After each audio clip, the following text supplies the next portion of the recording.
Hello and welcome to Seaman Says, brought to you by Betway, with me, David Seaman, producer Adam, and our guest this week, Premier League winner, Shaun Wright-Phillips. Is that it? Yeah. I thought there was more to it than that. I can't remember that little bit. If he's got more, hasn't he? He's got FA Cup. You were just giving us some stick for keeping these little bits. What's wrong with that? It's just a holder, isn't it? It's just like, this is what you're going to do. I don't know what to do with it when you just have it like all your trophies. I know. They're in the safe. Yeah. You just play with Sabutia. Yeah. I'm surprised you remember Sabutia. That's that's me at City, that is. That's my Man City kit. Look at this stuff. So this was sent down it was given to my dad and my mum sent it down. And this is obviously England squad from, I think it's just before Euro 96, yeah, so Terry Venables. Check that out. Right, some of the players in there. Obviously you know who I am. There's also David Platt, Andy Cole, Peter Beardsley. Look at his chin. Matt Letitia's in there as well. Yeah, look good. Yeah. Darren Anderton. Oh dear, look at that. Warren Spartan's in there. Who is that? Who's that meant to be? Which one? There. That one. Who's that meant to be? That's Nick Barmby. Wow. Oh, right. And I didn't even have to look on the back for that. Well, I've never met him, so it'd be more embarrassing if you did. Obviously, Mr. Goldtooth. You will know who that is. Are they giving him it on the... Yeah, he's got a gold tooth there, yeah. He's got his own emoji with a gold tooth, hasn't he? But yeah, so thank you very much for that, whoever they sent that down to my dad. But so what we're talking about, I'm going to have to look after this to see if you've got one, because what was that crossover time? You played together, didn't you, for City? half a season? Half a season I did, yeah.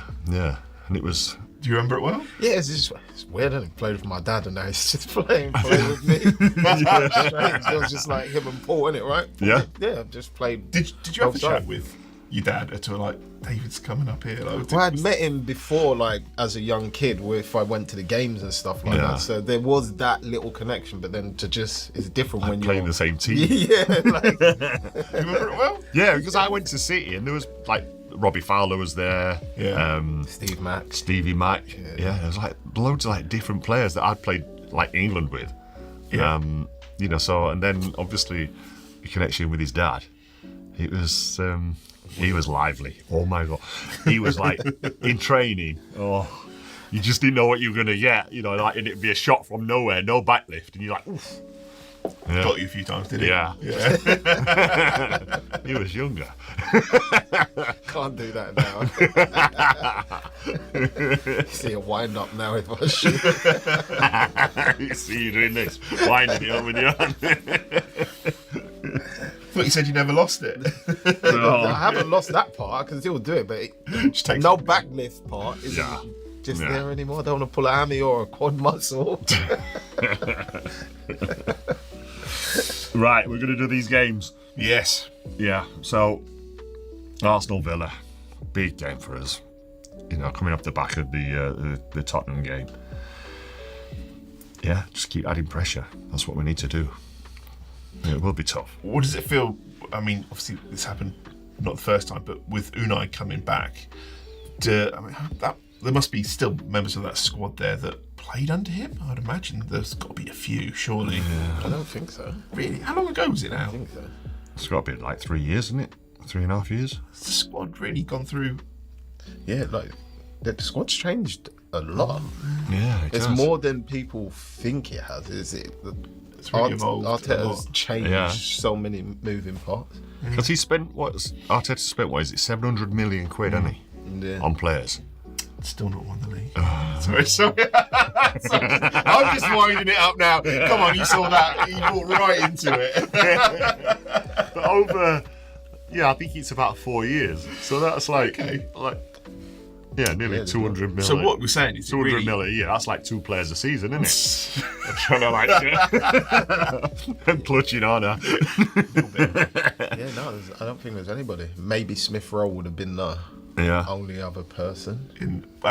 Surely Well, Saka would have been in the Tierney. Kieran Tierney might be. Tierney might be. Yeah, he came on. Saka would have been too. No, I wouldn't say too young, but he would have been. He'd have been not in the not academy. in the same way. Yeah. Okay. So really, No, it shouldn't bear any difference with no. him coming back. I'm sure the Arsenal fans will give Emi Martinez the usual stick he gets, and then they'll play a blinder. You know he'll give it right back. 'cause Yeah, he's that type I of know player. exactly. Yeah. But it's about Arsenal keeping pressure on Liverpool. You got to go for a win. But obviously, You've got to. Yeah, there's no. You don't go for anything else at this stage of the season now. Not when you're 6 points behind or whatever it is. yeah. Okay. Go on. Give us a scoreline. I'll go 2-0 Arsenal. Draw. Oh. Yeah, draw. You don't think they got a minute to do it then? It's just the way they're playing at the minute. They're not Not creating enough big they're not chances. clinical. I wouldn't say they're not creating the big chances. The ones that are there, wrong decisions. Like I said about Martinelli, every other attacking player either goes between the legs of the keeper or across the face of the goal. To try and do that there, there's not a lot of the goal there. So I just feel like at the minute it's just the wrong choices that they're making up there. Interesting. Yeah. United Brighton. Brighton. What does that mean? Straight in Do you want to there. explain? Yeah. I don't know. I'm a massive fan. I really enjoy watching Of Man City. the way Brighton play. Like honestly, Yeah. the way they play, the way the wingers are very exciting to watch. Yeah. Whether it's Adingra or Matomo or Inciso, whoever plays, they're just really fun to watch. You got the Maverick João Pedro, which could do anything on his day. I think they have a little bit too much creativity for United. I'll be surprised if United win that game. Even at Old Trafford. Yeah. Yeah. Yeah. Well, we've seen the likes of Bournemouth turn them over, and actually we've seen quite a lot of teams turn them over this season. Yeah, Old but Trafford. this is like, don't forget, this is Man United now coming off the back of a great result against Liverpool, even better one against Arsenal. They play good against I know. the bigger sides. Yeah, It's the other teams that Exactly. they seem to struggle with. But Brighton haven't been. I mean, they've had a lot of draws lately, and they haven't been kicking on like they did at the beginning of the season. So, do you know what? who'll be looking forward to this game more, United or Brighton? I think he might be Brighton. Brighton. Yeah. Especially if Welbeck's fit again. Yeah. If Welbeck's Oh, back, yeah. That's a good Yeah. point. he's a thorn in anybody's side. Especially when you're going back to your old club to prove them wrong again. Yeah. Yeah, good shout, Sean. Right, what we're going? I'm gonna go draw. 2-1 Brighton. Yeah, I'd like to see a good 2-2. Desmond. Yeah, I think so. Yeah. Right, Ipswich against your old lot. Yeah. City. I think City have turned that corner now. Yeah. With the results they've had recently. All right, the performances are getting better, obviously. But it's not like, whoa, they're right up there. They're slowly getting better. City win, but I don't think it's going to be a blow. I think Ipswich are good at home. Like, they've had a few slip-ups there where they've been beaten comfortably, but any other game, they've always been in the game. Especially with Leon Delap. He'll be wanting to send a message. I can see him scoring in this, Yeah, actually. he'll be wanting to send a message as well. So I'd say 3-1, 2-1. Yeah. City, yeah. But Yeah. Ipswich definitely scoring. Yeah, I feel like City ain't really keeping clean sheets. We are giving up chances. It's just whether they take them or not. Yeah. Okay. Yeah, I'll agree with that. What are you going to go for? I'll go 3-1. 3-1. Yeah. All right. Yeah. And the other one I think we've got to look at is Chelsea Wolves at Stamford Bridge. Wolves have definitely turned some corner. I mean, they are playing on the front foot. It's Cunha, innit? it's looking good. When you got Cunha in the team, anything's possible, man. Yeah. And then I look at Chelsea and I was thinking, what was it, about 3 weeks ago? No, 2 weeks ago. They were flying. Yeah. And now they've had a proper... Well, I said this to you last pod, Wobble. and Maresca did the same thing in the Championship with Leicester. He steamed ahead, and then he got to that Christmas period, New Year period, and it just went off the boil. and there's a lot of, I think they lost that first game in there, a lot of draws in there, and it's a different club, different set of players, but he's done the same thing. Something's happened there where he hasn't seemed to go through that congested part of the season. I think what he's done there has been a miracle to sieve out the players that he needs and wants to work with. I like that, sieve out. It was a big sieve at all. Yeah, that's basically what he's done. Yeah. He's kind of just said, I'm dealing with this. Yeah. To the club, you deal with that sort of thing, and he's done well. But the one thing I've noticed, the way they play from pre-season to now, which they've got a lot better at, they will make a mistake in the back, whether it comes from Sanchez or Tosin. They will give you a chance because of the way they play, and they've done that all through Premier League season. It's just that they've been so good going the other way, they've been able to get away with it. Right. So I think if you're going to give a team like Wolves with Cunha in that team, Chan's been playing, I think it's Saplarsson, the striker, the big. Yeah. If you're they're going to get goals. Oh, Larson. They will get you goals. So I'd say a draw in that game. Yeah. Interesting. Yeah, Okay. I would honestly, I think a draw. If you took, and they've still got some very good players there, but if you took Cunha out of that team, even though they've got the new manager and they've clearly had a new manager bounce, do they stay up? No. You think Cunha is the main difference? Yeah, maker? because I think a lot of teams defend well against the way Wolves play. But Cunha plays almost like, in many ways, like he's got an element of, say, the Odegaard effect for Arsenal or the Kevin De Bruyne effect for Man City. He will do something that you don't expect him to do. He's a bit of a maverick. Yeah, He's he's just out of the box. Yeah. Like you don't know what's coming. And I think with that, he can break a deadlock. They could be playing badly, but he'll just take the ball and the game by the scruff of the neck and go, all right, let me see if I can change this sort of thing.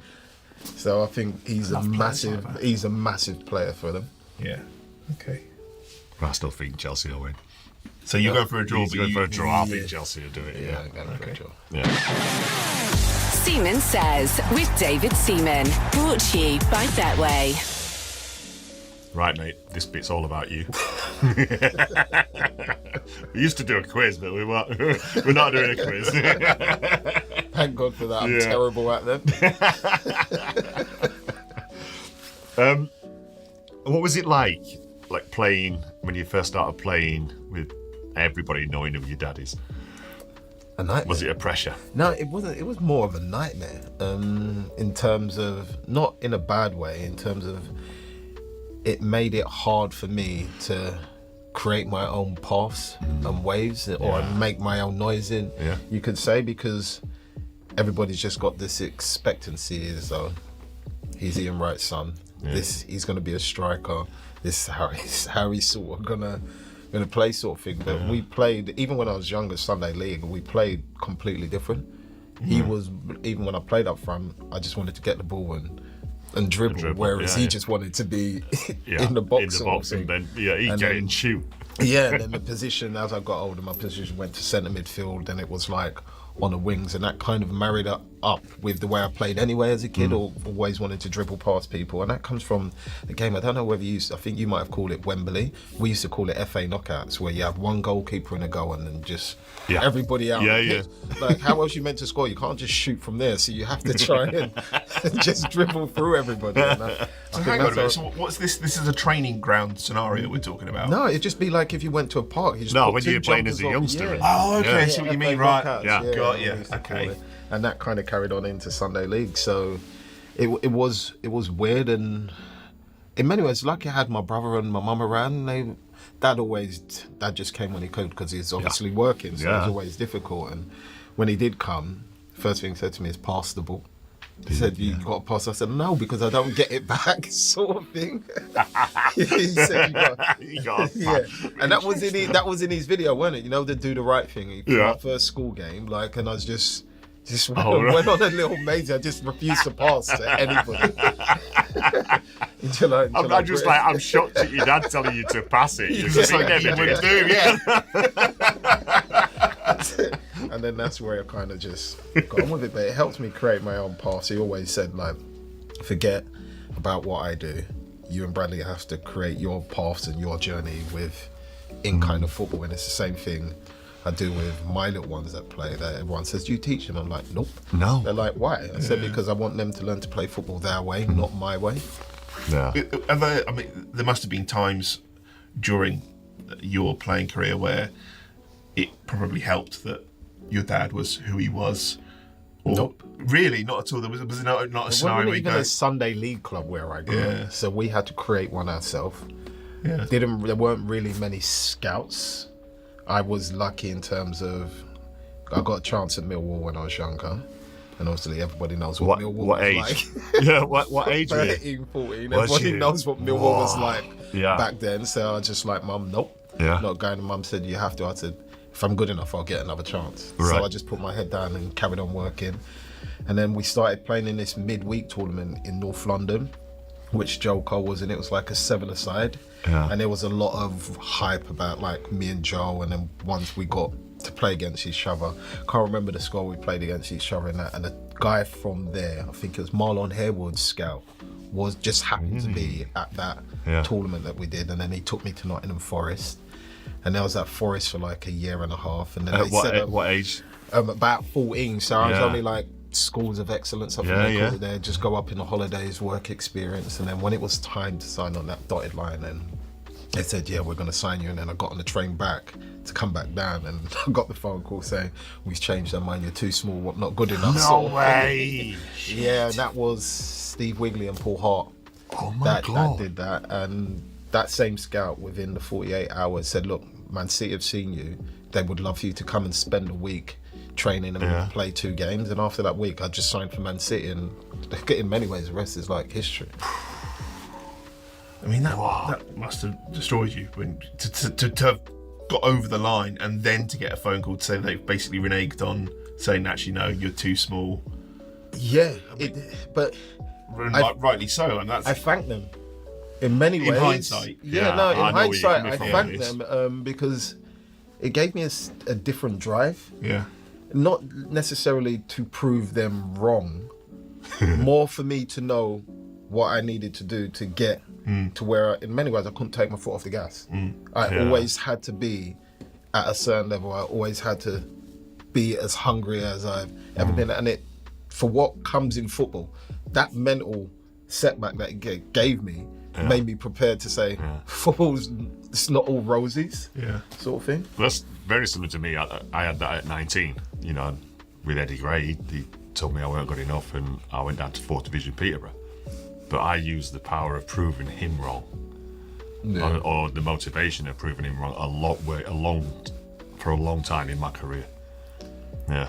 I didn't look at it like what you looked at it, like more on the positive side of it, where it made you feel, you know, where you felt that you had to, you just not showed them, but, you know, in your own head, you know, you dealt I with it needed a to get different better. way. Yeah, I needed to get better. Yeah.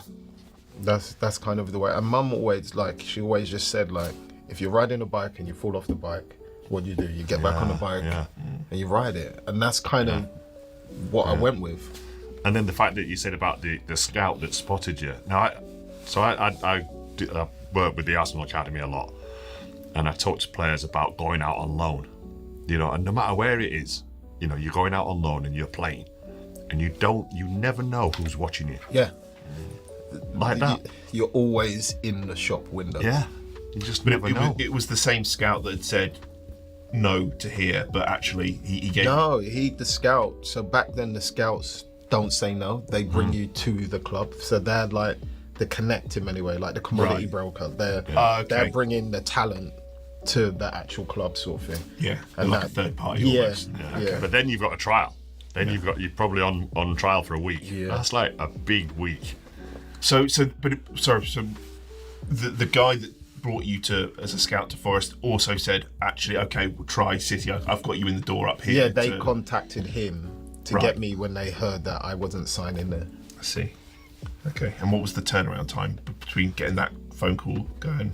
literally 24 hours. Oh. And then I had to get up and go the day after I got the call. And I was So just you gone had for a no week. time to think what else you were going to do. Yeah, just get I was just thinking go. motivated. Just go, yeah. I was just didn't thinking even think baker's about delivery boy and all sorts. You did do a couple of Working- months at McDonald's or anything. Working in my No, mum's no, shop yeah, and all that sort of thing. He only had 24 hours. Oh.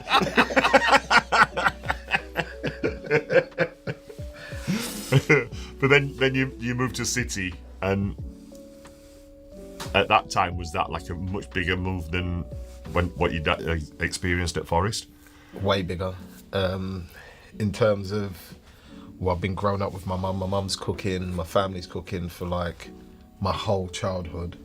And then to move away and live with a family I don't know anything about. Don't know whether the food's going to be nice.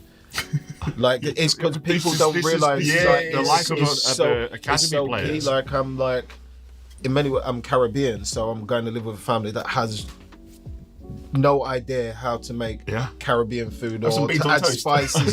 So I'm just eating. I'm not really enjoying it because it's bland. It's not their fault. That's just that's how they live, and it's little things like that people don't realise. How much moving, like the foreign players that come into it, how hard it is for them. It's not necessarily, they're away from their family and friends. It's like, I don't know when I'm going to see my mum. I don't have any friends, so first of all, I'm lonely. It's just all football. There's no like switch off.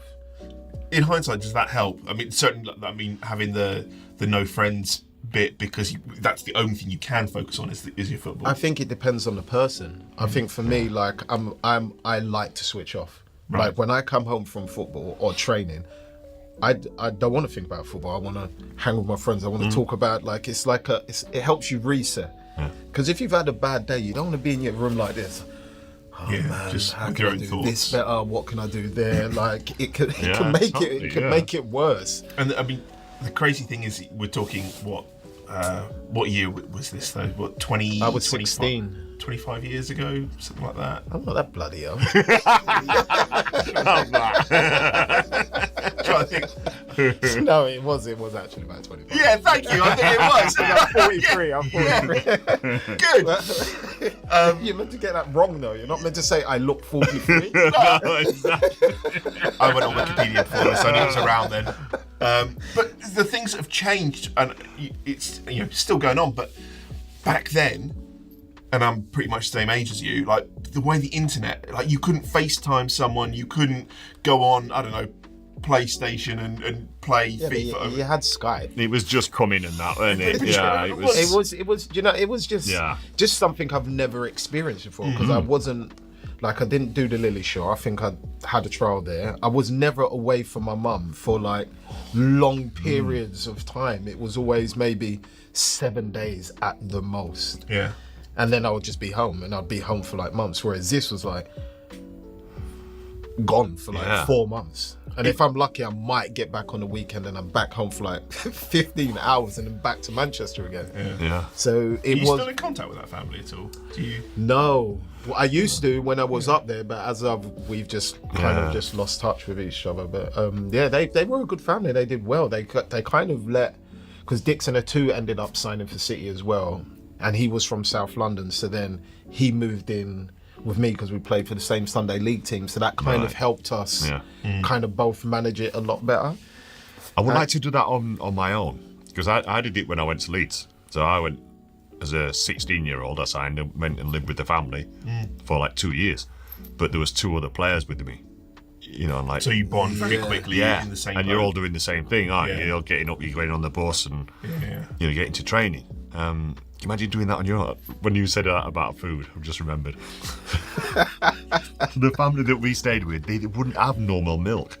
They'd got goats in the garden, and they had goat's milk. But not goat's milk from the shop. No, Goat's milk from the garden. And we're like, It had lumps in it. it was like I just so. wouldn't have cereal.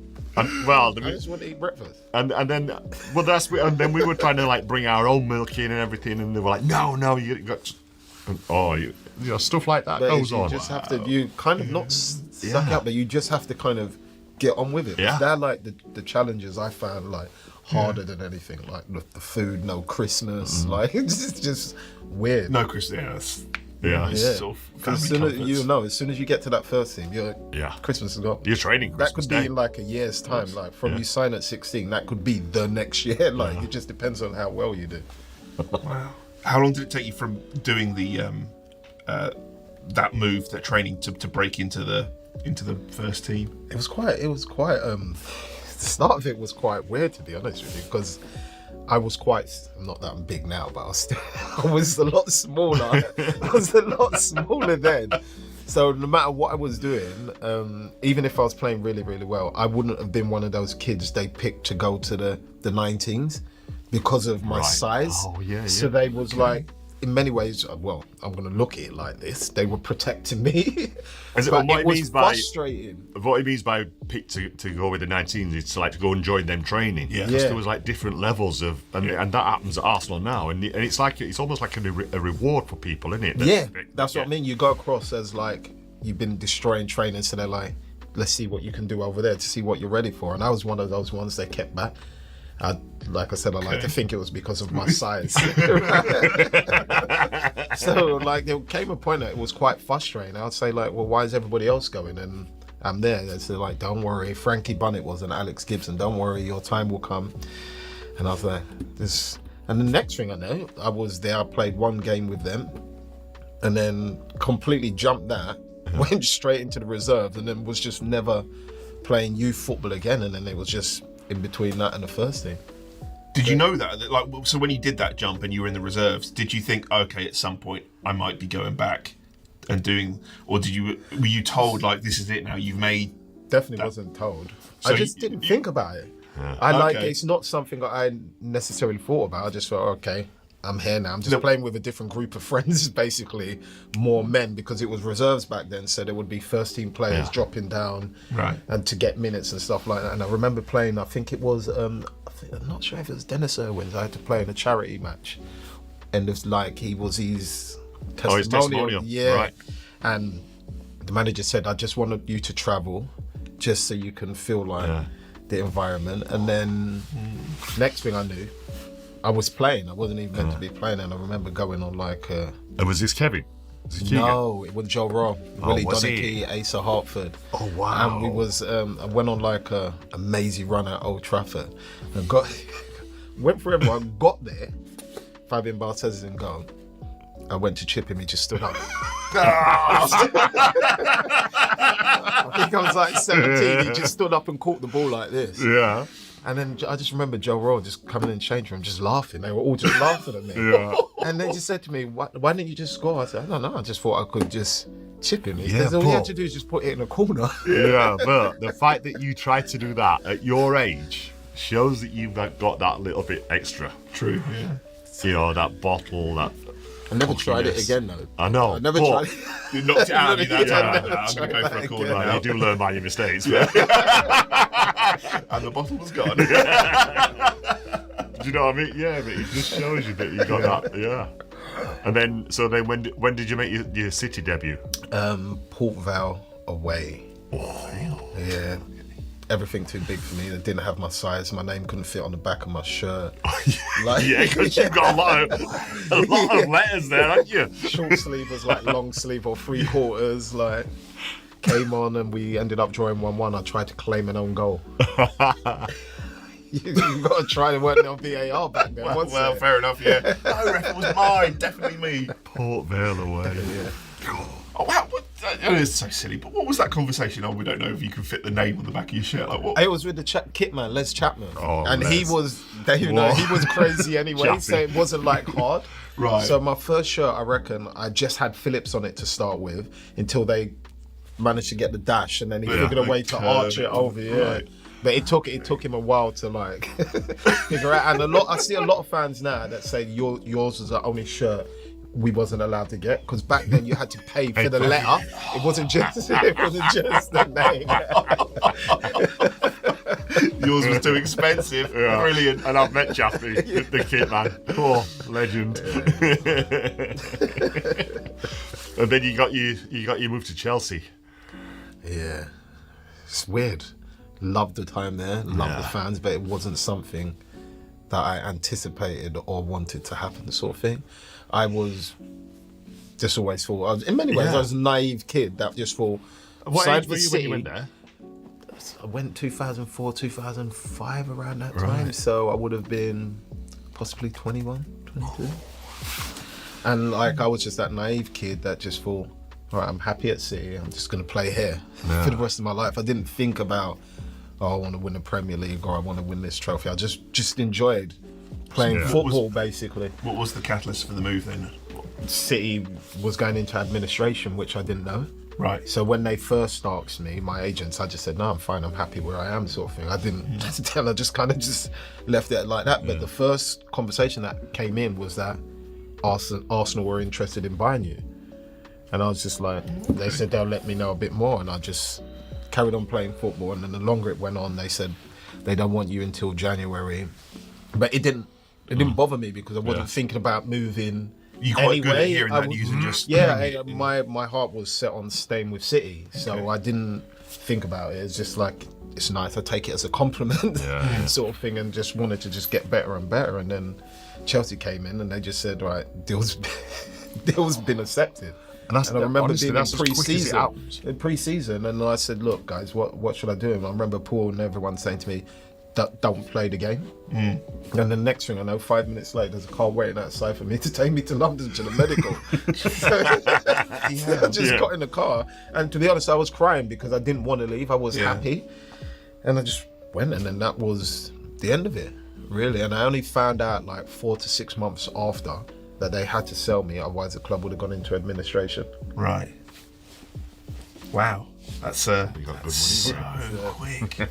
Like, you don't have time to prepare yourself for anything. Like, do the clubs at that point, as an outsider, do they go, right, you've got another family, or you probably don't need it that because you're earning the money, but like, here's some houses to look at. Here's like, do they help you in any way to? Depends on the club. Really? Like, because I think now that will happen a lot more, but back then, only some clubs had player liaisons which would like help you find stuff. It would either be down for you or your agent to kind of figure it out. And that was what happened for you then, you and your agent, you're right? Okay. Yeah, at that time we just figured it out. Wow. But I was from South London anyway, so it's not too of like, I kind of know London in a lot of ways. But I mean, so where did you live in London? Because obviously the Chelsea training ground. In Cobham. So I lived in Surrey. You were in Surrey, right? Closer to Guildford. Yeah. Like away from Cobham. Yeah. Sort of thing. Because that's way too close to the training ground for me. That's like 5 minutes. I need a bit more space than that. You need a bit more time in your car just to work things out on the way there or back. On your own. Right, okay.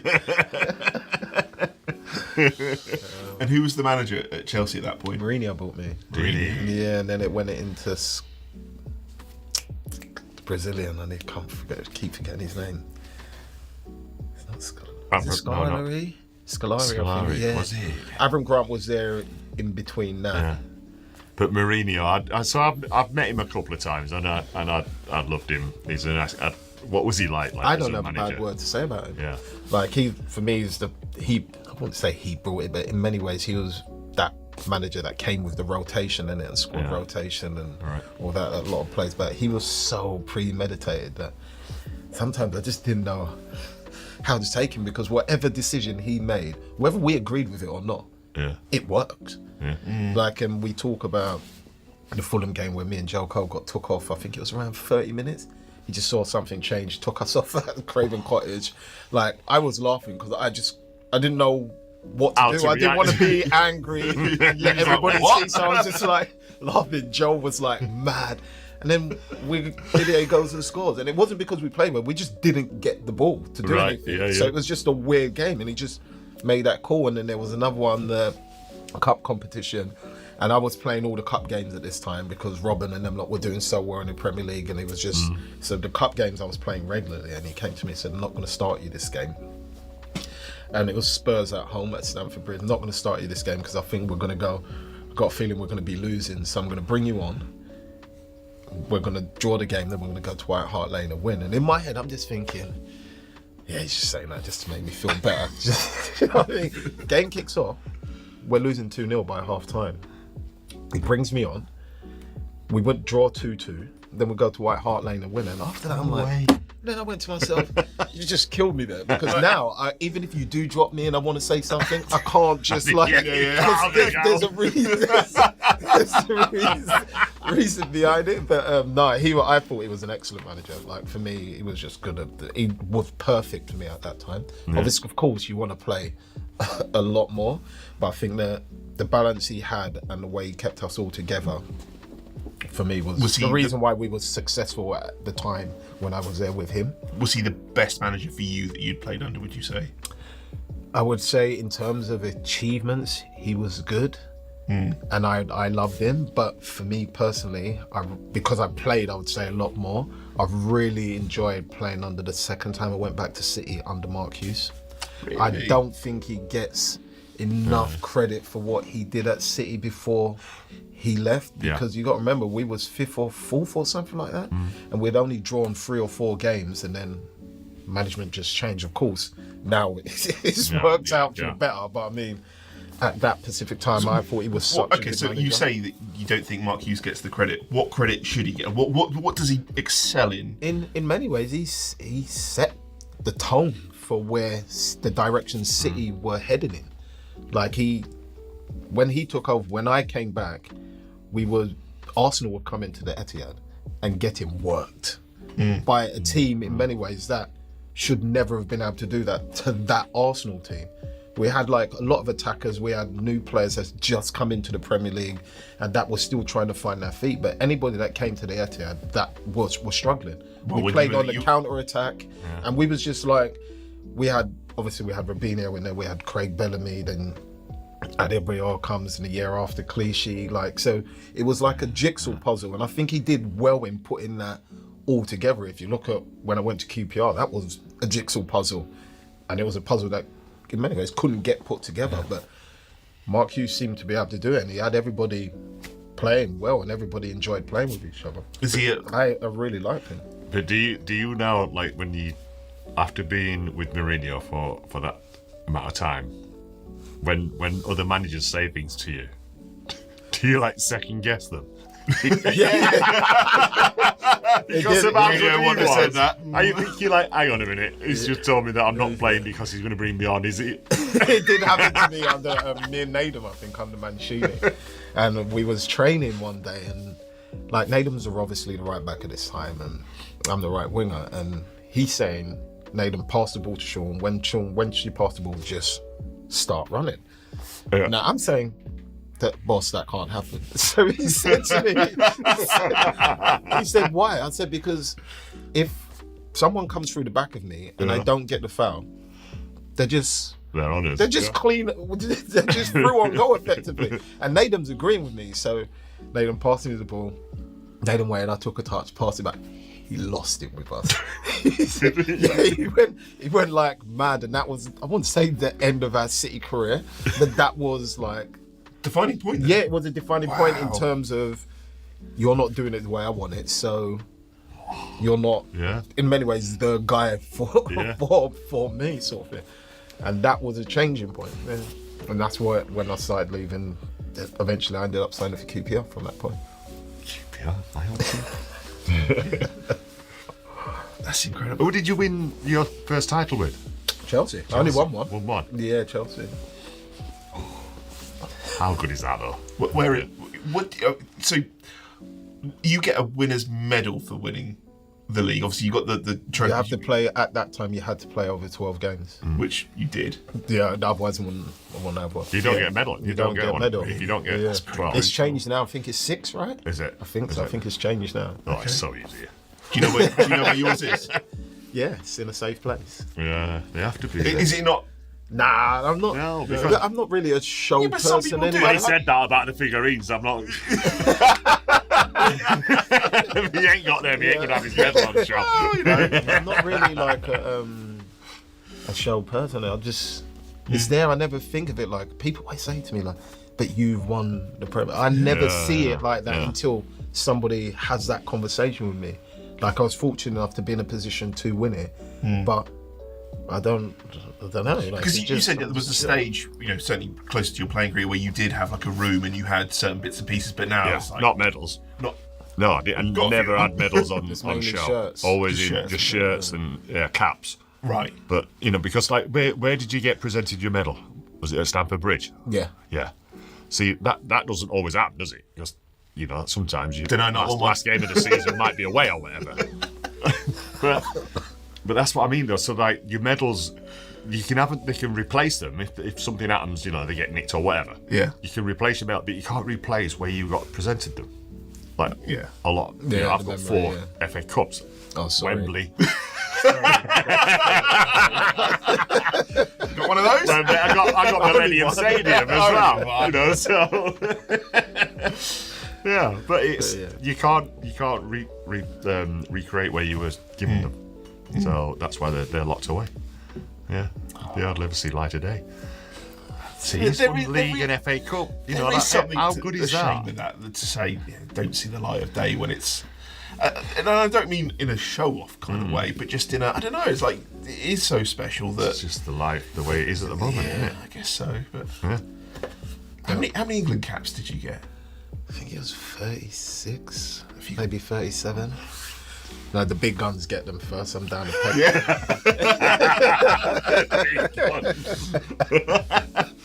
Barnsley I got mine before Barnsley. I was well happy. Do you know your number though? No, I don't. Okay. I think it's 1,000 and something. Mine's 1007. Yeah. That's a great number. Yeah, how lucky is he? But that's why I was like, yes. So, but obviously it's on the way at some point that... I think they present it to you, so I have to wait. Yeah, I but think you have to go to St George's Park, chase right? them and stuff. Yeah. 'Cause, Well, Faye sorted it out for Barnsley, didn't? Yeah, and who else was it? I'm sure it was somebody else as well. Yeah. Because not everybody knows about that. I know, exactly. Yeah, It's strange. The amount of people that we've had and who've got caps, England, and they've gone, what's the red one? Yeah, not everyone knows about it. Yeah. But I take it your dad's got... I don't think Dad's got his yet either. Is he not? I don't think so. Look at David. Oh, look at his green! I'm not sure if he's got his one yet. Yeah. We'll get Faye on the job again. Yeah. We'll sort you, He'll get Roscoe. Is it Roscoe? Roscoe, He'll get him on it, don't we? Okay. Yeah. Well, when you get it, can you tag us in the social medias? Next time I come on, I'll wear it. Yeah. Who did you beat in the cup final? Man United. Did you? It's another one of Mourinho's master strokes. When Ronaldo was on form for United and it was unstoppable, and he just came up and said, "Look, I know you love attacking, but I need you to double up with Paolo on him. If you lot do that well, we win the game 1-0. Yeah. Did it? Drogba scores, we win it 1-0. Much show this I'm so good. He was definitely a very good manager for me. How long you been retired? Officially, I would say 3 years, 4 years. Yeah. Bit in my head. Yeah. I was 21 years yesterday. Wow. That's what you put on your socials, actually. And do you miss it? Miss elements of it. Yeah. I miss the games because I enjoyed playing games, and I miss the banter around the change rooms, but all the rest of it, all the political jargon that happens within around it. The training, the hotels. Yeah. I don't miss all that part, all the travelling and stuff. If I could just click my finger and be at the game. Yeah. But you were saying, which I found quite amusing a while back, that how you got everything done for you in the sense of, here's your passport, that's your seat, go over there, do that. And it's like, I've got to think about all of that for myself now. It's different, isn't it? I know. Yeah, it's definitely different. It's definitely... Well, I've got to do that myself. Take a bit of time. You forget about the things like the dentist, the doctors, all the things like that. You never had to think about that for 20 years, and now all of a sudden I've got to find somebody to get health checks and stuff like that. Get your own insurance sorted out and things. It was just there. Welcome to the real world. Anyway, mate, it's been an absolute pleasure having you on. Lovely Thank you to so see much. Thank you so much. Thank you. Brilliant. Thoughts to Score, your chance to win up to £50,000 every weekend. 18 plus, begambleaware.org. Terms and conditions apply. Now it's time to play Betway's 4 to Score. Every week, me and Faye go head to head to try and predict the first goal scorers in each of Betway's 4 selected matches. The rules are we get 1 point if they score and 3 points if they score first. We'll add up the points every week and keep score throughout the season. Currently, the scores are 31 to me and Faye's got 36. Faye's not here this week, so Adam will be making her choices. First up for this weekend is Everton Spurs. Who are you going for? I'm going to go for the man of the moment, who's had quite a good few weeks. I'm going to give Faye Bergvall. Oh, okay. Yeah, little bit off piece there, slightly. I'm going to go Solanke because he's been doing all right. He's not scoring lots, but he's been doing okay. So I think he's going to score. Okay. Next up, United Brighton. Yes. Well, Tough match. Good one. Yeah, it is. I was at the Arsenal game and I was quite impressed with Højlund. You know how he holds the line, leads the line. All right, I know he didn't score. I was going to say, he didn't score. I know, but he cemented the belief that I've got in him. He's a decent player, you know, and he's going to get more confident. And he's going to score this weekend. Okay. I'm going to go for Pedro for Brighton. I think it'll be a tough match. It'll be a good match, I think. Yeah. Depends who scores first, but I'm going to go for Pedro on that. All right. Hopefully, Faye will not be too mad at those. You're right. But on this next one, on this next one, she might be a bit mad at me. Well, you went first. Forest and Saints. So obviously you went for a Saints player straight away. Yeah, absolutely. And why wouldn't I? Certainly from the stick I've been getting this season. I'm going to go for Kamaldeen Sulemana. Okay, then. Who is rapid. Yeah. So guess who I'm going to go for then? Chris Wood, by any chance? Yeah, okay. He's on pens, free kicks, corners, goal kicks, the lot. He's even taking corners and heading them himself. What a machine. Okay, right. Wood and Sulemana locked in. Yeah. Last match, Ipswich Man City. I know. In my head, then I just had how many goals? Yeah, probably true. Yeah, but Ipswich are not. Yeah, Ipswich have proven they can score. Yeah, that's the thing. And City this season have gone behind a few times. So I'm going to go for Lucky Delap for Faye. Okay, then. Well, there's only one choice for me, and that's Haaland. You go for Haaland. Yeah. Okay, right. He's on pens, corners, free kicks, and everything. So yeah, hopefully he's going to be the man this week. Cool. Right, locked in. Those are our picks. Now you can make yours. Sign up to Betway, and you can play 4 to Score, the free-to-play game with a chance to win the weekly £50,000 jackpot. And a couple of weeks ago, someone did just that.